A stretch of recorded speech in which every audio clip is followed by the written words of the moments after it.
أيضا الخدمة الأخيرة وهي تمديد تأشيرة الخروج والعودة لمن هم خارج المملكة، بمعنى اليوم من تنتهي تأشيرة الخروج والعودة وهو خارج المملكة يستطيع أن يدخل على أبشر ويجدد أو يمدد تأشيرة الخروج والعودة. صحيح، هذه الخدمة هي الأكثر تمثل الشريحة الأكبر من مراجعي إدارات الجوازات، حيث كانت في السابق يتطلب على صاحب العمل إذا انتهت تأشيرة الخروج والعودة للعامل وهو خارج المملكة يتطلب عليه مراجعة إدارة الجوازات والحصول على برنت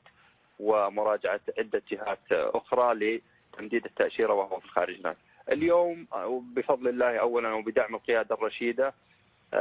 تم توفير هذه الخدمة على منصة أبشر فقط، من خلال الدخول إلى منصة أبشر على اسم العامل تحديدا والتمديد له مباشرة دون الحاجة إلى مراجعة أي إدارة أخرى. أشكرك جزيلا النقيب ناصر العتيبي، ونحن فخورون الحقيقة بما تقدمه وزارة الداخلية وجميع أفرعها